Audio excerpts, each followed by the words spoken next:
Well, hello, it's Richard Pears from Finextra TV, and today I'm delighted to be joined by Summer Bagain. He's a professor and also a trustee at the Royal Town Planning Institute and also technical director at Arcadis. And I'm sure there's a list more things that you can tell us about. It was amazing and very thrilled to have you on the show today.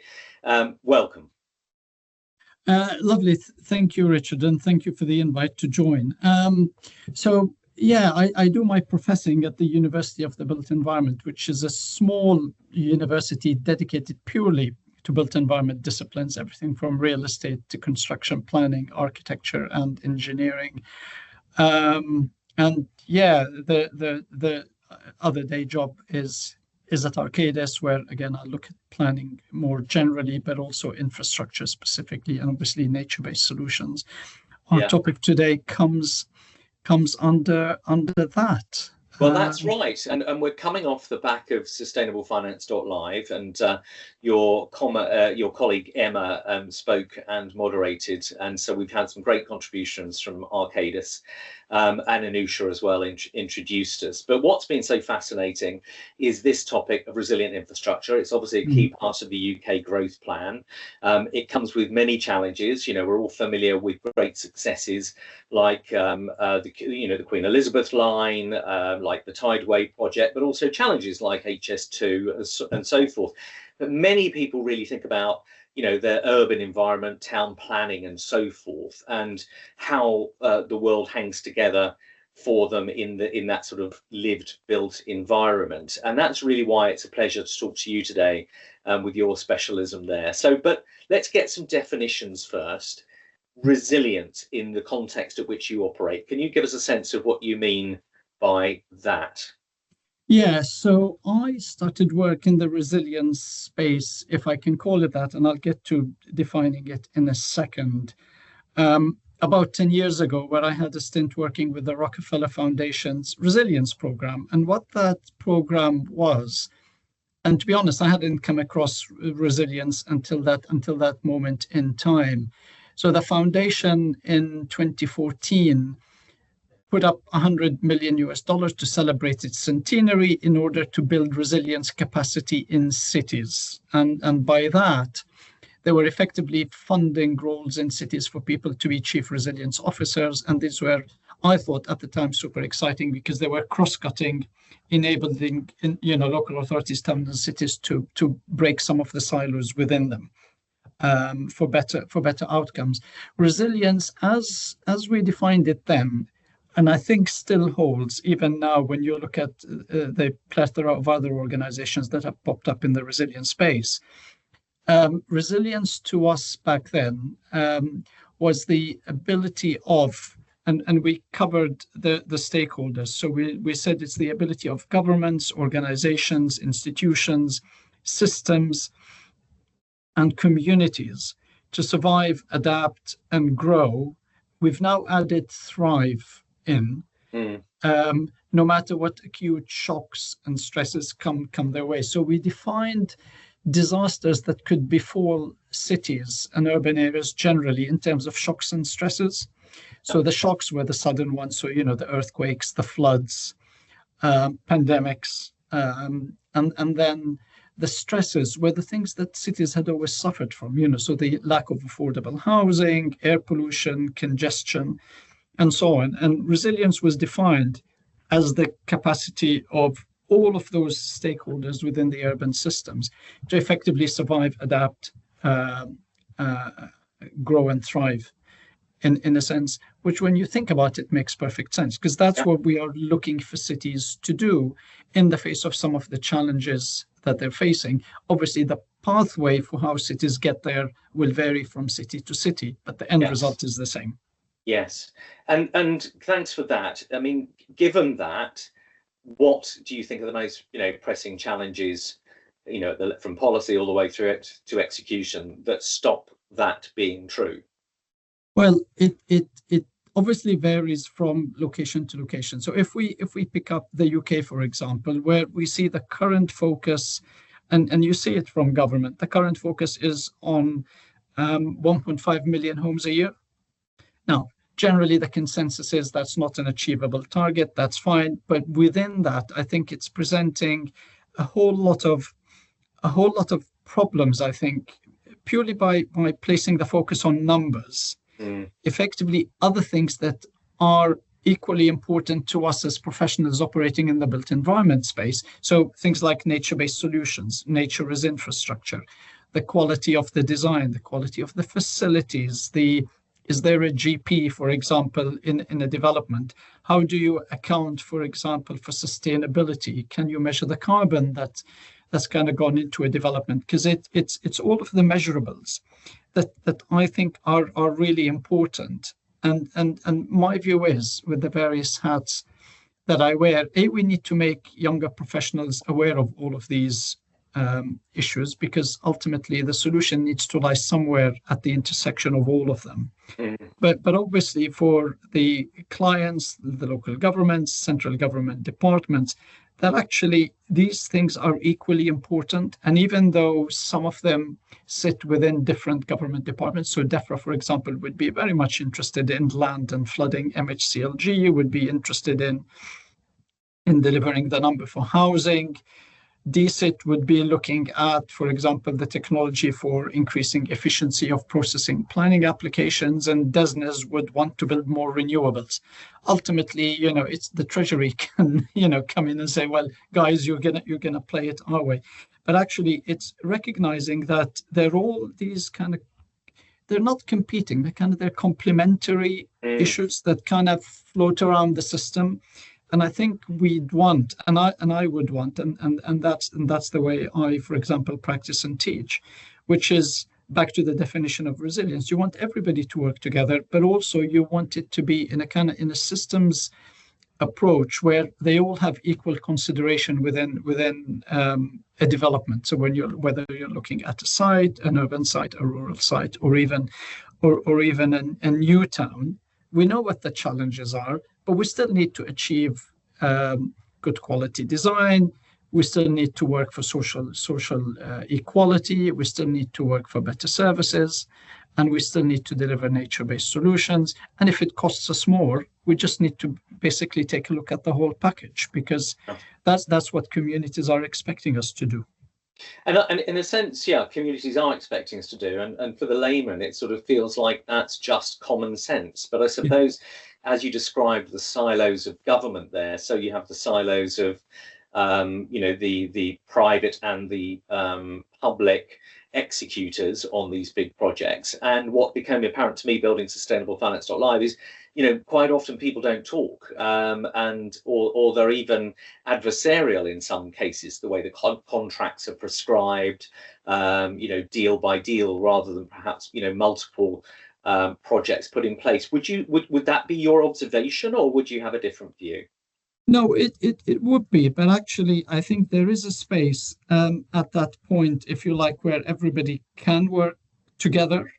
And that's that kind of integration point at the very beginning, where, the investors, possibly, the finance industry, anybody who's funding development, whether it's sovereign wealth funds, national funds, and so on, they're obviously looking for certain metrics of success. And you see that particularly within the TCFD, TNFD space. Actually, the metrics around success, in principle, they are the same, but it's how do you translate the metrics from one part of, if you like, that ecosystem where decisions are made, with the other side of that ecosystem where the things are actually built and delivered. So I'm kind of thinking things like the EU taxonomy, for example, and the UK taxonomy.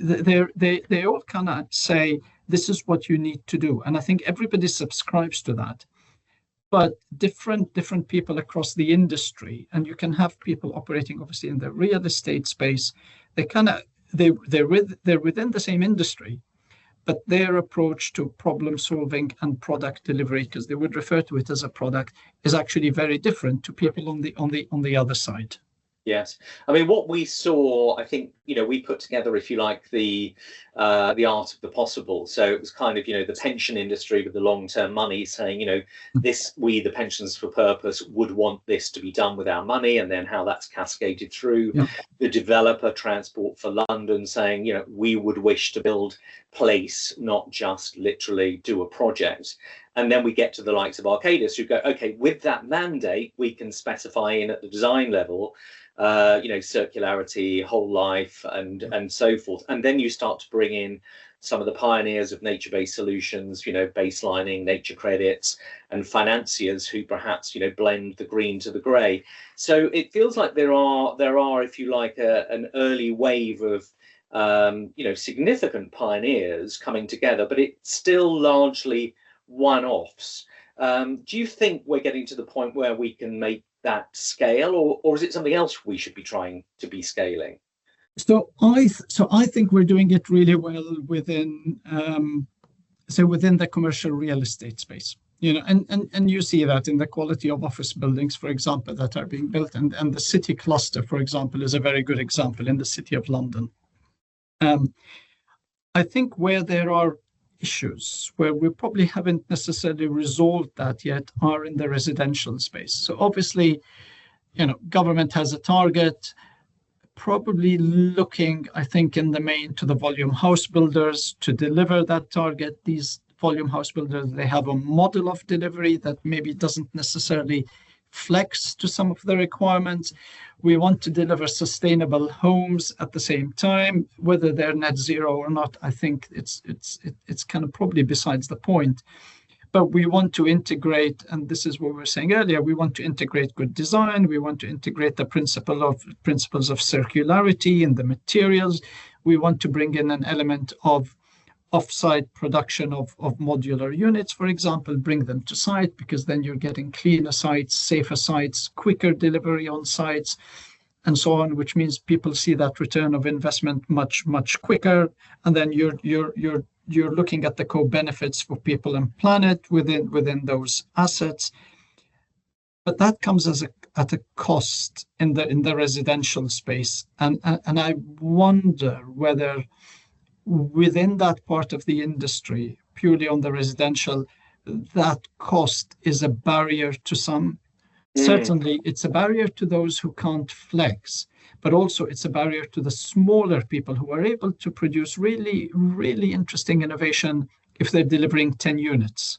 Yeah. For example, the small operators, the SME house builders, because they have a certain finance model, which means they have to do things quickly. They can innovate, but in a very limited and tight space. But when you scale it, you might be able to scale the delivery, but we've not necessarily been able to scale the innovation. So when we looked at, is it because of the scale of the project? When we looked at your colleague at Arcadis talking about something very different, a motorway junction on the M5. And she said by building in resilience, what they were able to do was to basically look at the materials, as I said, look at the whole life, look at the total cost, and so forth, but do things like reducing the culvert sizes because they went beyond the red line and dealt with, nature as a solution to hold the water up, which meant the culverts didn't have to be so big, etc. And they ended up saving, millions of pounds. So actually, distributing the money and doing the design differently meant that it was cheaper. Is it not possible to do something like that in the residential world, or is it just because the scale of the engineering is so different? I think the scale of the engineering is different. So, for example, there's a couple of good examples in Ebbsfleet in the Garden City, where back in the day, and this is probably going back probably five to 7 years, where Redrow effectively kind of built in nature-based solutions around a part of the site where you had the overhead power cables where you couldn't build. And actually that gave you the space to innovate within a small part of the development where you were building 700 units over a 10-year period. So not that many units per year when you think about it.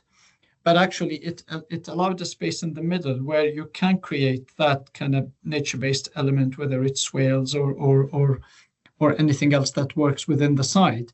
But it also then created the opportunity to innovate in some of the social housing units where they had solar panels on the roof, and still, it still weren't able, and I don't think we're still at that point, for example, where we're able to say, well, we'll take the next step.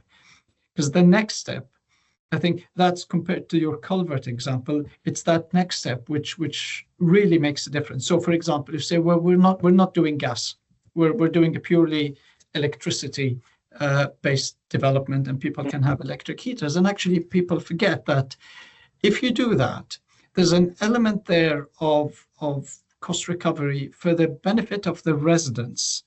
As long as they see the drop in bills, then that's fine. They'll buy into it because, again, remember, you're not necessarily in gas-free developments. You're not building in the pipes. You're not building the outlets. You're not building the network in a sense. So you're saving a lot of work that goes on into that enabling infrastructure. So presumably that's cost that you are saving, which you can then build into strengthening your power, so your electricity capabilities of the development, and hopefully enable people to see cheaper bills. Yes. I think the way where this potentially could see an element of streaming, particularly in the public conscious, is, and I'm sure people wouldn't mind necessarily wholly relying on electricity, for example, if given the opportunity. But, and again, this is where it's different from the commercial real estate or retrofitted office buildings, for example, where there's a shift away from gas and total reliance on electricity in return. I think if people aren't seeing their direct debits coming down, and if they're not seeing substantial drops in their electricity bills, it's difficult to get that buy-in. And if you can't get that buy-in, people don't buy the properties. And that's where, again, you get a problem of those people who are creating that innovation and building the units, they're actually not selling. I mean, There's a volume house builder in the Southeast who I used to regularly take a group of students to. And for the past 2 years, 2 and a bit years, every time they've been selling the same number of units, which is half a house a week. Now, that's not ideal for a volume house builder. You would want to be at one unit a week. So it's not that much of a difference, but actually it makes a difference to their business and operating model. And that's where you want people to buy into the innovation, particularly if you are able to innovate. And as a volume house builder, in principle, you're able to innovate at scale. The question is, are you doing so? And if you are you then effectively passing either savings or other incentives over to the people who are moving in? This is where you need those multiple actors across the ecosystem effectively to be working together. Understood. One of the things we also spoke about was obviously the role of technology. We know that across planning, particularly in large infrastructure, there are lots of challenges. There's lots of challenges with permitting. People are challenging that, taking things to judicial review. There's the skills issue as people leave the planning industry, and so on and so on. And this all adds to the delays which stop the productivity coming in and the GDP into the economy. We looked a lot at actually, can you do things like harmonize and federate data, keep it private, keep it secure. We're not trying to stop anybody from their competitive advantage, but if you got best practices out of things like Crossrail and the Tideway, and that was made available, the lessons learned very easily queryable by things like AI, then we could see that there would be speed and efficiency come there. Now, surely this has been tackled before. What's your view on the role of technology in this area or in other areas in this domain? Yeah, so there's something definitely to be said for speed and efficiency. So I remember when, and this is going back to probably 2018, so 7 years ago, when there was a launch at the Institution of Civil Engineers in London of the Digital Twin Hub. And that was under the auspices of the then Centre for Digital Build Britain, which sat between Cambridge and central London, and later on sat within the Connected Places Catapult, for example. And back then, there were a number of pilots of people who were very much invested within that space. Anglian Water was one, Heathrow Airport was one. And move forward 7 years, it's still the same actors who are within that space. Now, there's probably more of the utility companies kind of coming on board, because obviously they see the benefit of a digital twin for the network in terms of management, in terms of securing the resilience, back to the resilience point of the network, monitoring leaks and so on. So there's more of the utilities coming on board, but I don't know that there's enough of the sector kind of coming on board the digital twin. So that it's been slow, but I'm hoping again it might take off very quickly. Now, that's one part of that puzzle. The other part of that puzzle is the plan tech space, so the planning technology space, where there's been a combination of things happening within the ecosystem, which meant that a certain number of companies have appeared and evolved in the last 2 or 3 years, providing certain bespoke tools to either local government or central government departments, primarily focused either on the process part of planning, on, say, the speeding of the delivery of processing of applications, or on stakeholder engagement through visual tools, VR, and so on. There's some tools that help local authorities sift through what's called the call for sites. So when you invite people to come forward with sites that they want to put forward for housing within the local plan, there are the plan tech tools available now that are able to take those sites and effectively look at and map all of the constraints and effectively come up with a sifted list at a much faster rate than, say, what the officers would do. The experience within that space has been actually officers still need to go back and check, because the digitally produced outputs aren't necessarily as clear cut and if you like as they have been. So obviously there's an element of learning both for the tool and for the software and for the companies. The companies are small, so I think we're looking at we could be looking at some consolidation within that space, so that these companies that have been around for 2 or 3 years, if they are to grow, I think that consolidation or takeover by bigger firms is probably inevitable. Yeah, it has to be, because that would be the next step, particularly when you have, as you've got at the moment, a tender from DSIT for £8 million for an augmented planning tool that effectively does some of that. But there are actually very few people within the sector who are able to bid for a tender for 8 million, because the companies within that space are quite new. They've not been around for very long. So particularly if they want to then leverage funding, if they want to grow, if they want to look at their own legal positions and so on. So there's a bit more maturity that's needed within that space. And the digital planning team at MHCLG, who've been funding grants over the past 4 years. They've done a number of cycles, also giving bits of money here to companies to help local authorities across some of those areas of intervention we've just been talking about. And there's a Geovation pilot that's now looking at possibly more investment within those tools that were deemed to have worked, and actually for them to work better they need another cash injection. So that's the MHCLG Geovation funding tool, which was awarded not that long ago. It was awarded less than a month ago. So give it a year and I think we're going to see a very different sector within the space, certainly. Yeah. Oh, that's interesting. I think there's, you're saying, the plan tech, there's a role there for the sort of the VCs and the merger and acquisition, but for the big institutional finance, for the big infrastructure, they might want those kind of tools in place because it gives them a better understanding of the risk exposure of the project. So the finance side, there's lots of opportunity. Sounds like from the sort of the government side, what you would want to do is to join a lot of these threads together and a sort of, these digital hubs for data, best practice, etc. may be useful, and then obviously sharing that best practice with your students, etc., who are going to be the users of the future. Yeah, and you had similar sort of growth and evolution, I think, within the climate bond space, for example. So when the climate bonds initiative was set up, the uptake for climate bonds was very slow, and all of a sudden you could see it move on an upward trajectory, just purely because of the impetus within the market. And I think hopefully we'll see something very similar within that plan tech space. Yeah, Fantastic. Well, Sam, thank you so much for bringing us up to date. That's been incredibly useful. It summarizes, a lot of our thoughts coming out of sustainablefinance.live and puts it into context for the urban environment. So let's keep in touch. Maybe in a year's time, we can see if your recommendations come true. But for now, Sam, thank you so much for your time.